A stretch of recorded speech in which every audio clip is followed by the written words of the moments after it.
I'm from the hood, okay? Fighting words on CNN this week I'm not gonna punch you back in your face. as more violent rhetoric emerges on the left. I'm gonna go across your neck. We're bringing it to you and the media gymnastics that go along with it on this 10 minutes of truth.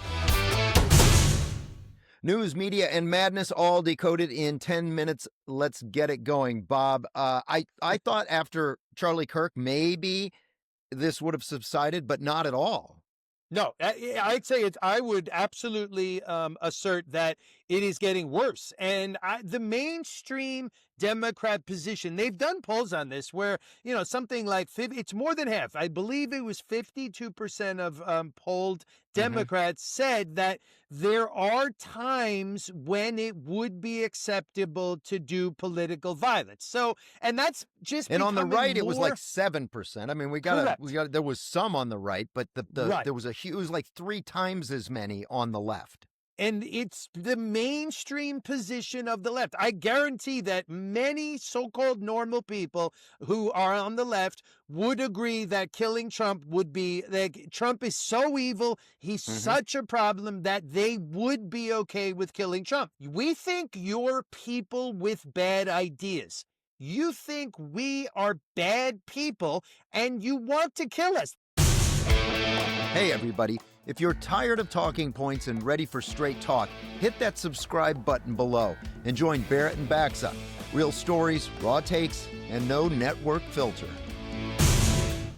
On a previous episode, we talked about how getting a Nazi tattoo in the Democrat Party means that you get more donors and you go up in the polls, while sending racist texts as a young Republican gets you booted right out of the party within a couple of days. So it's a completely different reaction. And the same thing goes with this violent rhetoric. I mean, these Democrats can say whatever they want and they get away with it. Here's an example straight from CNN recently. I'm from the hood, okay? So when a bully comes, like, if there are no rules, you literally have to figure it out. So Donald Trump has changed things, and people trying to do what's always been done is not going to work. And I think that's why Democrats are losing black people. That's why they're losing poor people, because poor people, all they want is for us to fight. So if you hit me in my face, I'm not gonna punch you back in your face. I'm gonna go across your neck, because we can go back and forth fighting in each other's faces. You've got to hit hard enough where they won't come back. And so, for the same way I went to New York and spoke with Governor Kathy Hochul and said, if they're going to try to wipe us out in Texas, we need to wipe out every Republican in New York, in California, in Illinois. Bob, what do you think the pushback on that is going to be? Well, I know there's absolutely no pushback, but what is she saying when she says, if you hit me in the face, I'm going to come back and go across your neck? That to me sounds like she's talking about slashing someone's throat. And then she says, we have to hit them so they can't come back. So what are you saying, Jolanda? Are you advocating murdering conservatives? Because to me, it sounds like you're advocating murder. Like, you said you're in the hood. I'm not sure what the relevance of that is. And you're talking that if someone hits you in the hood, you hit them so they can't come back. That sounds like you killed them. It does. It does. And by Jolanda, you're referring to Jolanda Jones. She is a Texas state representative. Again, one of these situations where one of the local state politicians, not national, but local state politicians, says something like this, and there's absolutely no accountability whatsoever. It's exactly the same kind of thing that happened with, what's his name? Jay Jones. Yeah. And if first of all, I would be very surprised if if Nancy Pelosi or Bernie Sanders or AOC or Jasmine Crockett is a U.S. representative right there in that state. Has she been asked by every single reporter, Jasmine, this other black woman wants to kill conservatives. What do you think of that? And I would say no, she has not been asked. And here's what I think she would say. If she was asked, if any of them were asked, they would say, oh, that's just one person. That one Democrat doesn't represent us. But try to imagine a Republican state senator calling for what sounds an awful lot like murder.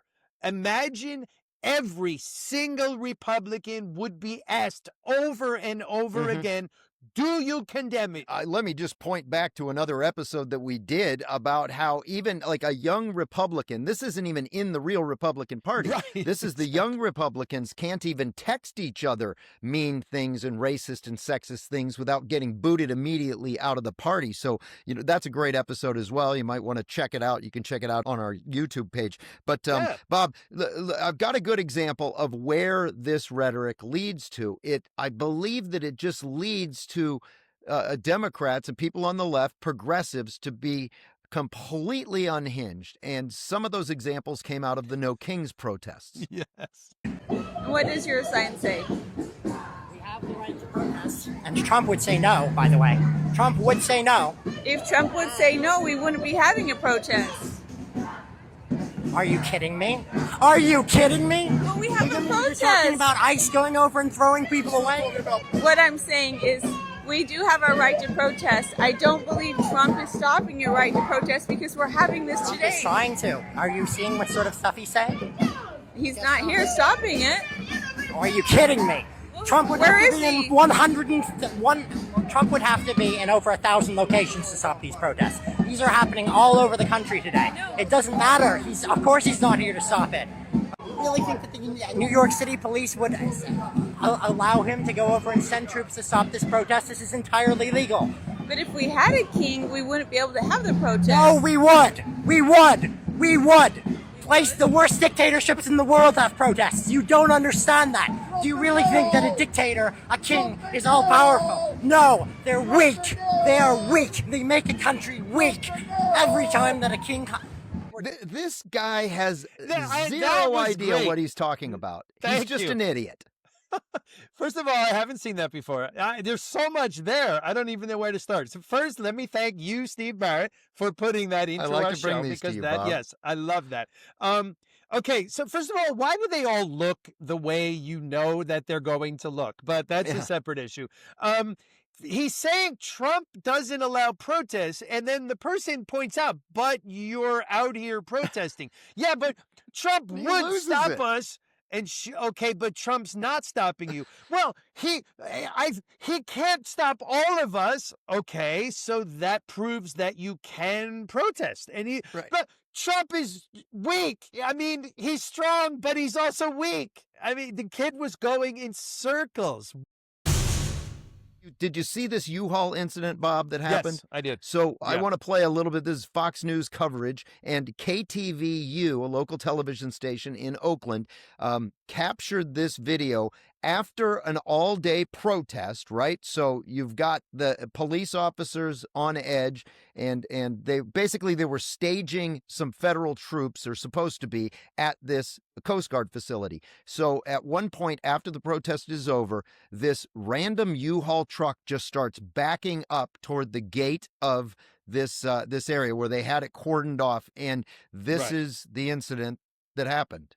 Officers opening fire on a U-Haul truck as it backed into a line of police outside the U.S. Coast Guard base in Alameda, California.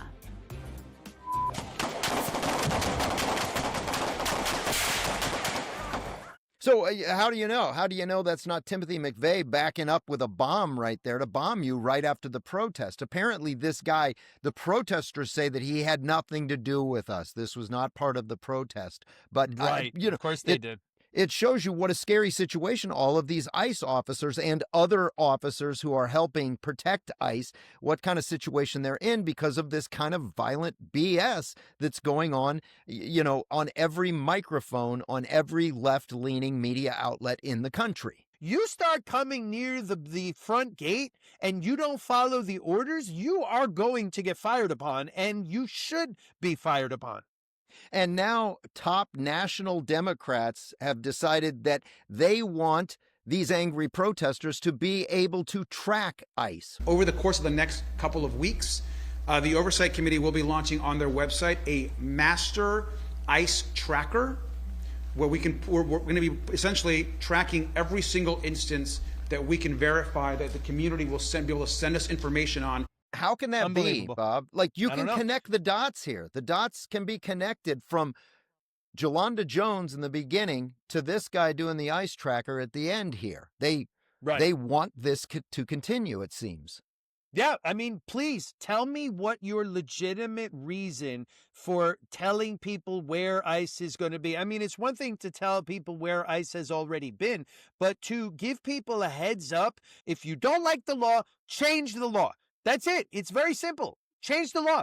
But if you're not going to change the law, then we're going to enforce the law that's currently on the books. That's it. Well, that's it for this episode of Barrett and Baxa. Like, subscribe, and do all that other stuff podcasts want you to do.